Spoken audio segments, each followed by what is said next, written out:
In the name of Allah, the most beneficent, the most merciful. Assalamu alaikum viewers. This is Mr. Farooq, Assistant Professor of English, Higher Education Department, the Government of the Punjab. After studying 2 ages of English literature and some vocabulary items, now we are going to start English linguistics and grammar in today's lecture. In my introductory lecture to this lecture series, I told you in anticipation that there are going to be about 20 questions from English linguistics. Major focus has been to this day on English literature, and it is likely to remain so in upcoming tests as well. But linguistics is increasingly becoming popular, and keeping this in view, we can also expect a lot more questions in this area.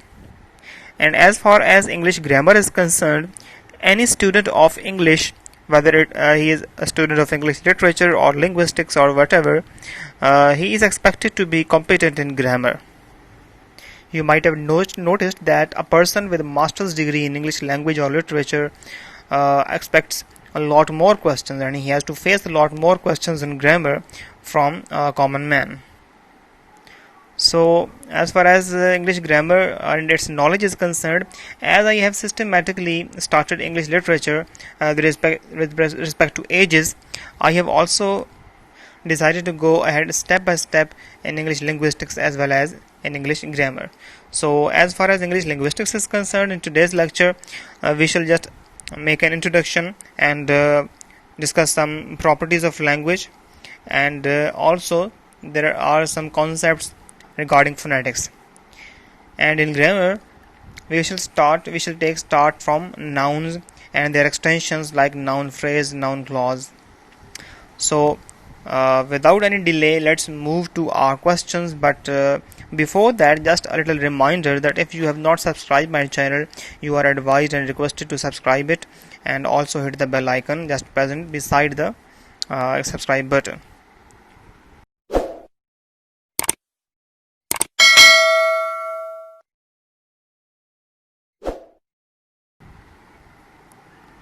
So, question number 1. The words that sound similar to the noises they describe are examples of what? Prosody, onomatopoeia, rhetoric, dactyl. Prosody is the patterns of rhythm and sound used in poetry, so it has nothing to do with our question here. Onomatopoeia is certainly the right answer here, right? Onomatopoeia is the right answer, and all the other answers are incorrect. Rhetoric is the study of the art of effective or persuasive speaking or writing, especially the exploitation of figures of speech and other compositional techniques. So again, this answer could not have been correct. And dactyl, as far as dactyl is concerned, it is a meter in poetry that contains 3 syllables, in which the first syllable is stressed and followed by 2 unstressed ones. Just like iambic pentameter, iambic consists of 2 syllables, of which the first one is unstressed and then stressed. So the first, third and fourth options were incorrect, and onomatopoeia was a correct option here. Proper name for the voice box in human throat is what?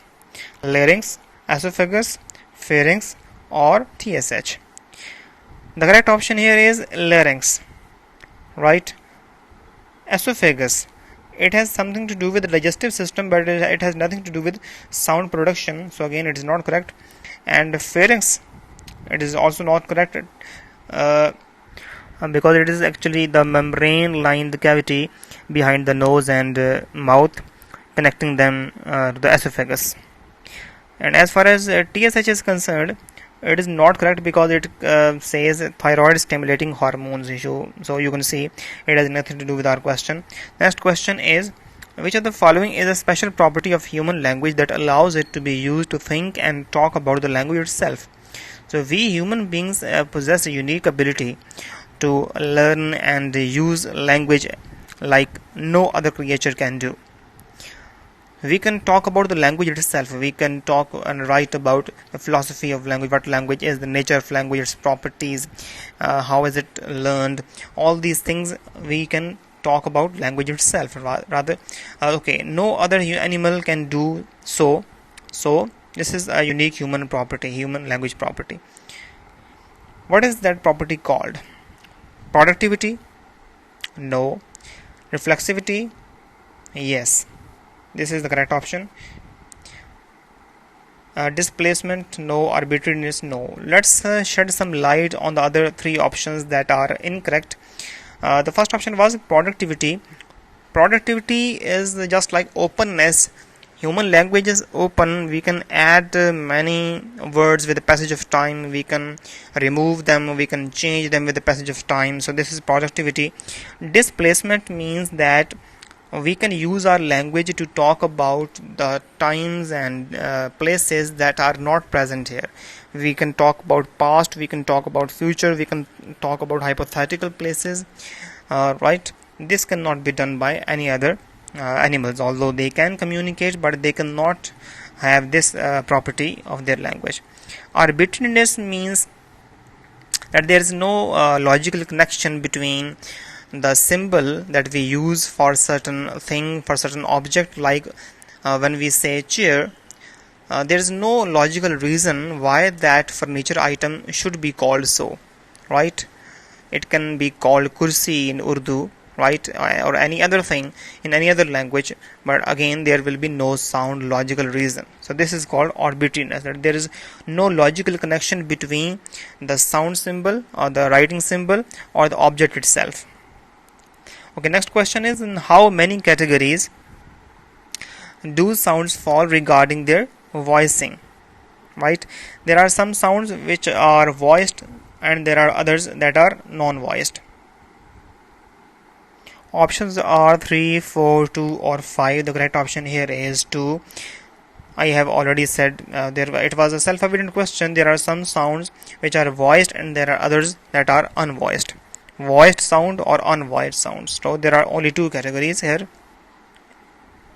Next question is, choose the option that perfectly describes duality as a characteristic of human language.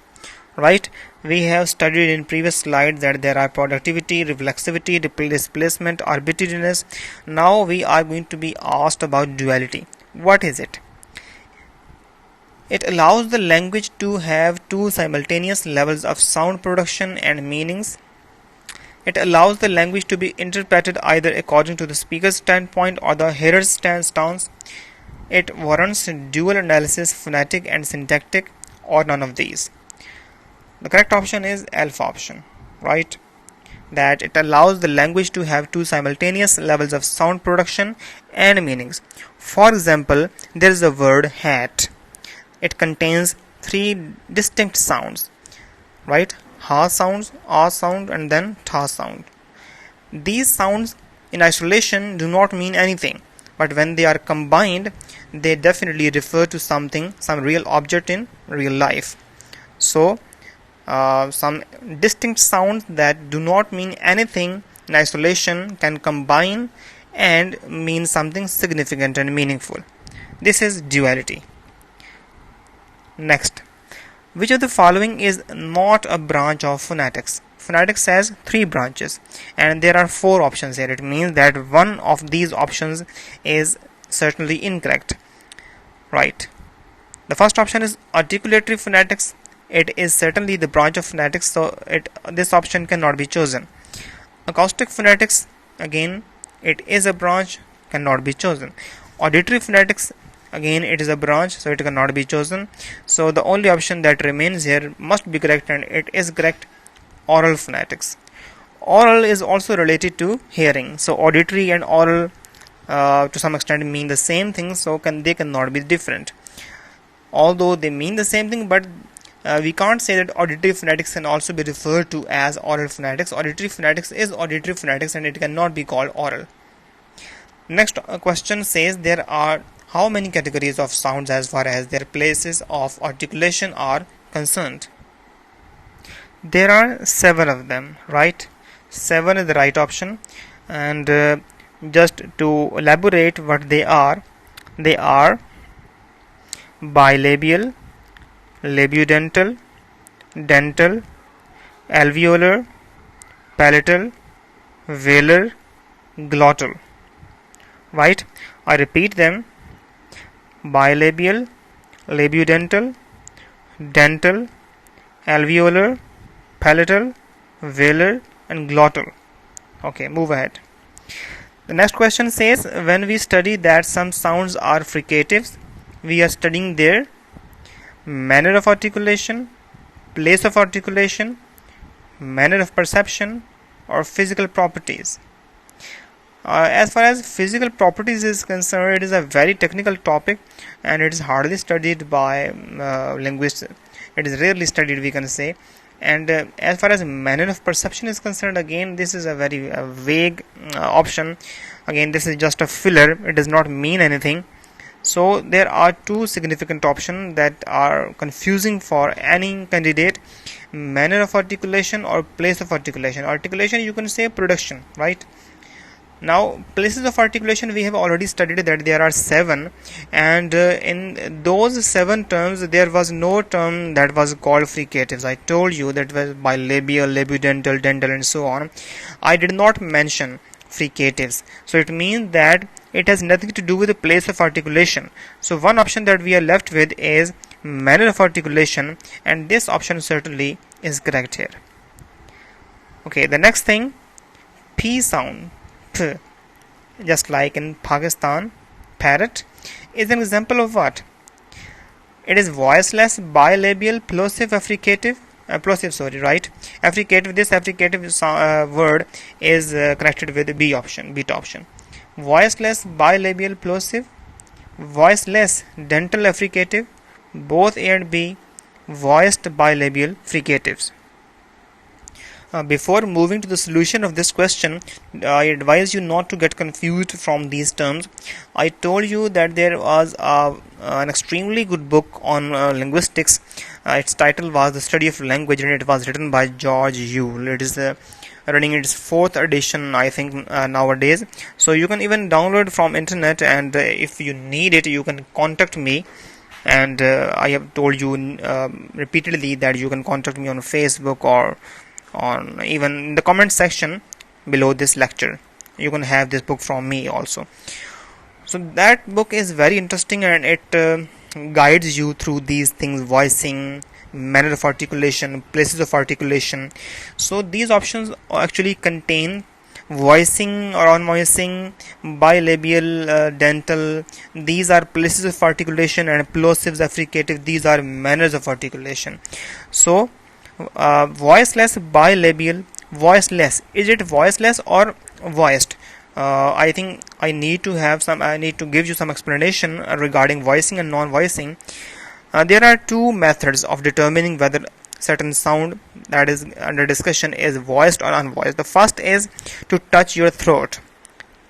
If while producing that particular sound your throat is vibrating, it means that that sound is voiced. If it is not vibrating, it means that it is unvoiced. You can try it now. The other method is to plug your ears, right? With your fingers, plug your ears. If you pronounce a sound and you feel that vibration inside your ears, it means that that sound is definitely voiced. If there is no such vibration, it means that that is unvoiced. So P is certainly unvoiced, voiceless, right? Voiceless. Bilabial, plosive. Is it bilabial? Bilabial means where your lips come together while pronouncing that sound. Definitely it is. So it is voiceless, yes. It is bilabial, yes. And is it plosive? Plosive means explosive, right? When the stream of air that is coming from your lungs is stopped momentarily, and then it is released with a little explosion. So certainly it is voiceless, it is bilabial, it is plosive. So there can be not any doubt. Again, we shall read the other options as well. Voiceless, yes, but it is not dental. Dental sounds are usually only theta sound or the sound, right? In thank you and the, definite article the. Both A and B not possible because dental and plosive do not mean affricative, right? Affricative and plosive do not mean the same thing, because affricative means fricative with friction and explosion together, and voiced delta voiced, it is not voiced sound, so we need not to study this option completely. The correct option was alpha option, right? All the other options are incorrect. The next question is, which of the following words contains a triphthong, right? Tri means three, thong, triphthong. This is actually a sequence of vowel sounds. There are three vowel sounds coming together. Monovowel sounds, monophthong, usually it is called diphthong and then triphthong. Employ, clear, empower, nincompoop. These are four words and one of them certainly contains triphthong. Now I have written the phonetic transcriptions before these words and it should have become easy for you. Employ, there are only two vowel sounds at the end. This is L, right? Do not get confused from this sound. Employ. There is certainly a diphthong, but there is no triphthong here. Clear, again diphthong is there, but there is no triphthong. Empower, right? You can see there is a diphthong ow and then show a sound ow. Empower, right? There is certainly a triphthong there. It is a correct option here. So nincompoop, again there is not even a diphthong here, so this is not a correct option. In the next question we are being asked which of the following sounds is a voiced alveolar fricative, right? First of all, the sound should be voiced, not voiceless, right? First sound is s, but it is not voiced, you can say. It is certainly fricative, but and it is also alveolar. It is fricative, it is alveolar, right? The tip of your tongue is touching the area just behind your upper teeth, so it is alveolar, but it is not voiced. It is alveolar, it is fricative, but it is not voiced. This is glottal sound. This cannot be put in this category. Again, this option is not correct. Next sound is bilabial sound, so it is not alveolar even, so again not correct option. So last option must be correct, and it is correct. Certainly you can say it is pronounced just like sound, like an alpha, but there is one significant difference, and that is it is voiced. There is significant difference. There is vibration that is being produced by pronouncing this sound, but there is no such vibration in pronouncing this sound, an alpha sound. So this option is correct. In delta alveolar, it is voiced and it is fricative. There is friction certainly. Next you have to recognize what is this word. It is in phonetic transcription and you have to recognize it, right? It's the phonetic transcription of what? Dedication, judication, chronoscope, or judgmental. It is certainly judication, right? Beat option is correct. All the other options are incorrect. How? This is jaw sound. Judication, right? Judication. Next, choose the correct transcription of Shua vowel. I have given you a hint where we were talking about triphthong. I mentioned Shua sound there if you have paid some attention there at that point. So Shua sound is actually this alpha sound, right? This is Shua sound. This sound is actually present in bat, hat. This is in day, may, say. This is in cut, right? Cut, but. This is called wedge sound, wedge vowel. 14th, choose correct phonetic transcription for the word thanks, right? First there was a question in which phonetic transcription was given. Now the word itself is given, but you have to choose the phonetic transcription. First of all, we need a dental sound, thanks. Dental sound is there in alpha, beta, and also Charlie, but in Charlie the sound equates with the definite article the, but this is not correct option, and this is jaw. So Charlie and delta should not be correct here. So now the dispute is between alpha and beta. Thanks Thanks. Say. This is a sound, right? In say. Hey. Thanks, not thanks. So alpha is correct here. Not this one. Next, last question from linguistics in this lecture, because the next 15 questions are going to be from grammar. One of the following is a long vowel sound. Try to spot it. A, oe, ea, o. Only one sound, and there is one significant marker of long vowel sound, that is two dots. Take it, right? Two dots. This is alpha option. This is long vowel. This option in oe, toy, boy. This is in fair, clear. This is in doctor, proctor. Right. All right. Move ahead to English grammar. And in English grammar, I have tried to make all the questions from the area of noun phrases, noun clauses. First question is English noun has 4 genders. Choose the correct option that contains accurate terms: masculine, feminine, mutual or neutral, male, female, common or neutral, masculine, feminine, common or neutral, masculine, feminine, null or common. The correct option here is Charlie option: masculine, feminine, common and neutral. Alright. English noun or pronoun, because essentially they are same as far as their meanings is concerned, but parts of speech are definitely different. Have usually only 3 cases, right? Whatever is true about noun is usually true also about pronouns. They have 3 cases. Which of the following is not one of cases, right? It has 3 cases. So these 4 options contain those 3 cases, but of course the 4th one will not be the case. First is ablative, and this is of course the culprit here. This is not the case of noun or pronoun, so it is the correct option. In fact, right? We will choose it. The next option, genitive, it is possessive case. Accusative, objective case. Nominative, it is subjective case. Subjective, objective, possessive, right?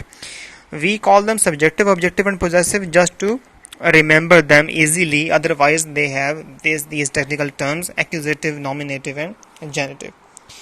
Considering number, singularity or plurality etc., English nouns can be categorized in how many classes? Only 2, right?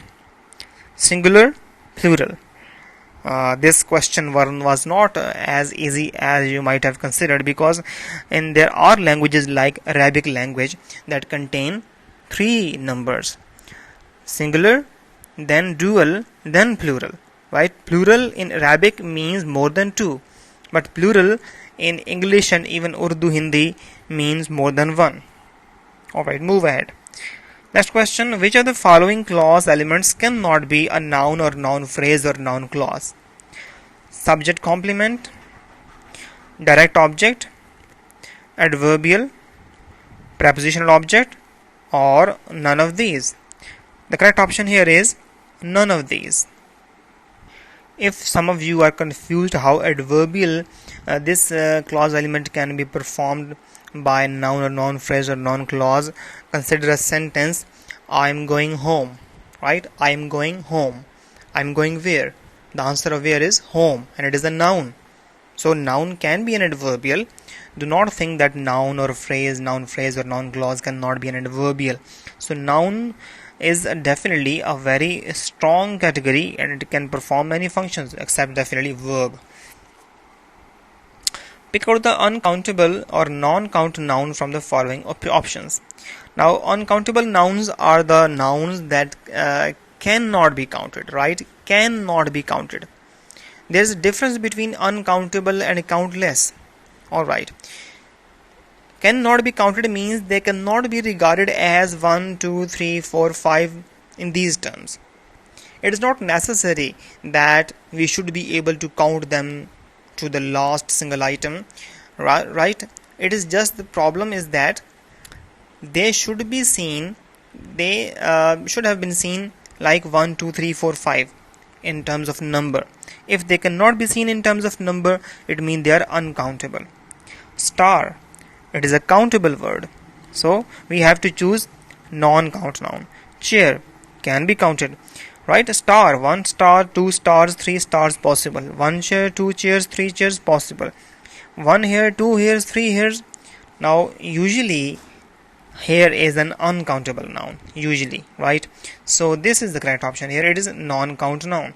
Atom also, again, they can be counted. 1 atom, 2 atoms, 3 atoms, countless atoms possible. Choose the correct sentence keeping in view the correct usage of noun. Now all these sentences are quite similar except the word headquarter. Actually the problem is that headquarter is not even a dictionary word. Headquarter is not a word. The word is headquarters, right? Singular and plural form are both the same. Headquarters with S. Without S, this word is nothing. So again, this option is not correct. We have to choose the correct option, okay? The company headquarters. Now, if we are talking about singular, we should have has. If we are talking about plural, we should have definitely. Now, with the passage of time, the company headquarters has encroached on the nearby land. Definitely, we are talking about one headquarter, and headquarter definitely cannot be many. There are only one headquarter usually. That is the main center of central activities. Command, right? From which command originates. So again, this is not correct option. Headquarters has. This is the correct option. Option C. This is correct option. And in delta option again, S was missing. So again, incorrect option. The makeshift noun derived from a verb by adding ing to the base form. For instance, smoking. The question is, ing form of verb can also be used as a noun. What is the term for that word? Smoking, bowling, swimming, running, if they are used as noun. For example, smoking is injurious to health. Now here smoking is subject, and we know that subjects and objects are usually nouns. So smoking is a noun. If it is a noun, it is derived from verb. So it is ing form of verb being used as a noun. So it is gerund. This is the correct term. Present participle is also ing form, but it is just ing form either used as a verb or an adjective. Although in traditional grammars we find the definition that present participle actually is the word that shares the qualities of a verb and adjective, but this is not exactly the case, technically speaking, if we study other grammars written by expert grammarians. Past participle is the third form, right? For example, I have done my work. Done. Third form, past participle. Now the next question, which of the following nouns is not an abstract noun? Abstract noun is usually the name of a quality, an action, idea, the noun that does not have any physical existence. Contemplation, havoc, walk, sand. So we have to choose the word that is not an abstract noun. Contemplation, does it have any physical existence? No, it is a name of an mental action. Soch bichar in Urdu or Hindi. Havoc, it is destruction, does not have any physical existence. Walking in, it is a name of an action, name of an occurrence, name of a mental activity. But this is definitely something concrete. Sand can be seen, can be touched. Definitely it is not an abstract noun. So this is the correct option for us here. Next question says, choose a sentence that does not contain a noun in accusative form, objective form, right? The grandma told the children an interesting story. Her children, this is accusative case, right? Objective case. So correct option, it is not correct option. He bought an expensive gift. He bought what? Gift, an expensive gift. So definitely it is not correct option again. And the USA invaded Afghanistan. Invaded what country? Afghanistan in 2001. So invaded Afghanistan Again, accusative case is there. Option is not correct. Hardly had the plane landed. Now, landed is an intransitive verb. It does not have any object. If there is no object, there is no objective case. Again, it started raining. Again, there is no object. So, if there is no object, it means there is no objective case. So, this option is correct one. One of the following sentences is incorrect as far as the rules for pluralization are concerned. For the sentence that is incorrect. 3 of them will be correct. 1 of them is incorrect. You have to choose the incorrect option. First, the shepherd has to take care of dozens of sheep. Dozen. Although we say that 1 dozen, 2 dozen, 3 dozen, but we do use s with dozen if the word dozen is followed by of. So dozens of, correct. Dozens of sheep. Sheep, plural sheep, correct. Right? Singular sheep, plural sheep. 1 sheep, 2 sheep, 3 sheep. There is no s. Again, there is no problem here. We have to choose incorrect as far as pluralization is concerned. The farmer has 10 heads of cattle. This is the problem. Head of cattle. We count cattle in head. 1 head of cattle, 2 head of cattle, 3 head of cattle. This s should not have been there. So it means that this bit option is incorrect. This is an incorrect sentence. We have corrected it. The country has spent enormous revenue on buying 20 latest hovercraft. Craft, aircraft, spacecraft, hovercraft. These words have the same singular and plural form. So the sentence is correct. Right? This is correct option. Right, correct sentence. Though this is not the correct option. This is the correct sentence. The excavated remains. This is correct because remains is always plural. Tell many hitherto untold stories. So the correct option here is beta because it contained a sentence that was incorrect. 10 head of cattle should have been there. How many noun phrases are there in the following sentence? Let's count them. The fear. First one. Of preposition. So preposition is usually followed by a noun phrase. Female infidelity. Preposition phrase consists of a preposition and a noun phrase or a noun clause. Is again article is there. So article again is an indicator that there is going to be a noun phrase ahead of that. A common. It is theme. Sorry. So this was theme. Okay. Article, common, theme. Noun phrase, again in is there. So again it is an indicator, the preposition plus noun phrase, Shakespearean plays. So there are 4 of them, right? The fear, female infidelity, a common theme, and Shakespearean plays. Now placement of noun clause as a subject makes the sentence complex. Is it always or never or sometimes or not? Not, again, it is a filler. It does not make the sentence even grammatical. So always, never or sometimes. Also, bring into your mind what a complex sentence is. Complex sentence is a sentence in which there is at least one dependent clause attached to an independent clause. The independent clauses should not be more than 1, but the dependent clauses should be at least 1.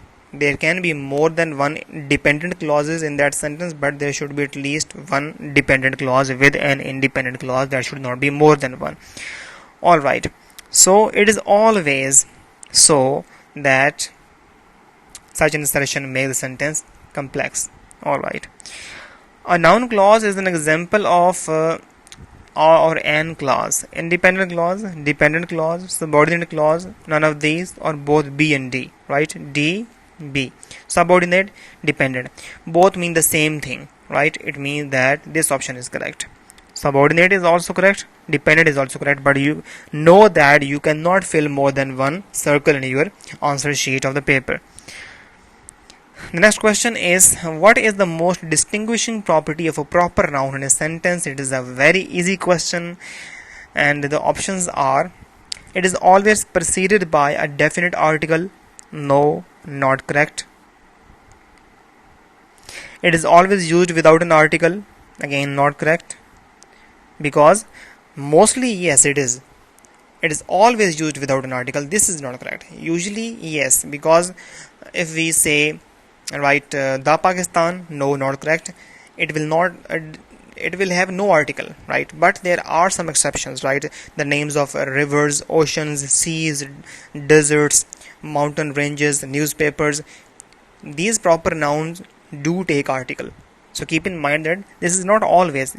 The option says it is always used without an article. It is usually used without an article, but not always. Option was incorrect. It always starts with a capital letter. Yes, this is the correct option. Again, it is always enclosed in quotation marks, not correct. So the last question. Kalidas is considered the Shakespeare of India. This is the sentence and you have to read it very closely because the question is about this particular sentence.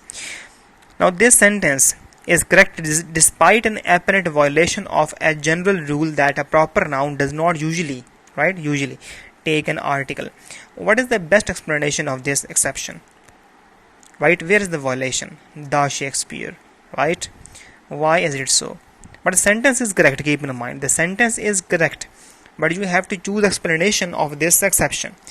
First explanation is the proper noun Shakespeare has been used like a common noun as an example. And this is the correct option, right? For example, if we say Sargodha is the California of Pakistan, Faisalabad is the Manchester of Pakistan, these definitely references are made. Shakespeare looks like a proper noun, but it is in fact a common noun. Not correct. It is certainly a proper noun. Yes, there is no doubt about that. We can use articles before famous persons' names. It is called poetic license. Not at all. Poetic license is something entirely different. Poetic license is when a poet makes some grammatical violation in his poetry. That is poetic license, and that is usually allowed. Using or leaving article at this slot makes no difference in interpretation of the sentence. Certainly, again, not correct. So this was our lecture. The next lecture on grammar will contain probably pronoun. So you revise that area. And as far as linguistics is concerned, that will be from syntax, most probably. And as far as the literature is concerned, the next lecture on literature is going to be on